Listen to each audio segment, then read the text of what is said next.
just offense, like attacking turtle. This is a common mistake, as you'll see, is like when someone gets a seatbelt or grips, that they start to fall over the choking side to here, and then to finish here is pretty difficult.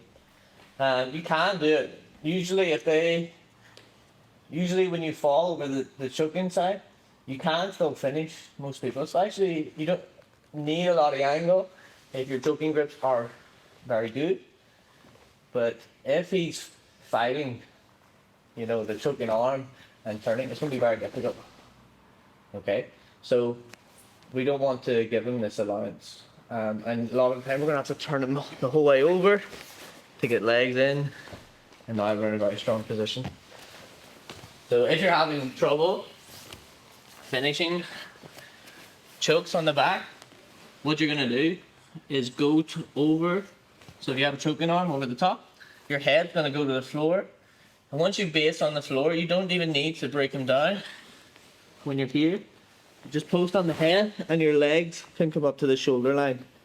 And now it's extremely tight on your opponent, and they will turn to relieve pressure in the choke, and your legs can fight the arms. Okay? Your legs fighting their arms is like the perfect scenario for staying tight in your chokes. You want your hands to be choking, not fighting against their arms, so it's almost like an equal fight. Get your legs high. Even without hooks, if you get these grips, or say if he's down on the side, it's really common. As he goes to turtle up, I post on my head, I bring my leg over, and then I can either isolate here, go into my one wing choke, so search for the bow and arrow. There's lots of things, move to arm bars. But always going over the head on the far side. And to not get bumped off over the top, you're going to drive your shoulder into the bump on the back of all of our head and post on your head. So if I'm here, I can stay here for a long time and it's a lot of pressure on him. Okay, I can control where my legs go, and then I can switch it. I can tilt it my side whenever I want, from tilting or stringing him out. And then I can bring my hips into the choke, which is what you want. Not necessarily about this all the time or this. If you get your hips in, your hips are far stronger. Bring your legs in, isolate the shoulder line. That's where most of your submissions are going to come from. Good? Yeah. And do you want to show something?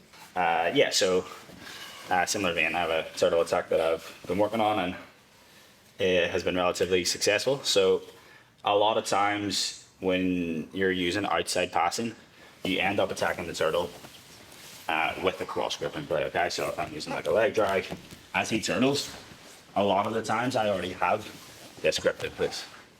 Okay, so this hand coming under and across to the far lapel. And I really like this control because it gives me a lot of an opportunity to off balance him and get into this space. Okay, so if he goes to turtle and he's nice and tight here, a lot of the time, like, it can be difficult to attack this, but I think this grip is really good. Okay, so it allows me to do a couple of things. The first thing is it allows me to pull him in this way and off balance here. And this is, if he stays here, super basic, I'll come over, insert a knee, and I'll do that sort of chair sitting motion. And if he comes back up, it's a good opportunity to get that first hook. Okay. Another thing that it allows me to do is create separation between his hamstring and his calf. Okay, so I can use this grip when I want to start inserting a hook here. So I'm going to be in. I'm going to use my knee to insert at his knee here to create a little bit of space. And a lot of the time, the problem with this kind of back take is that he denies this hook coming in by sitting back on his heels. But I feel like this grip gives me a real good opportunity to lift. Now I can start inserting that knee.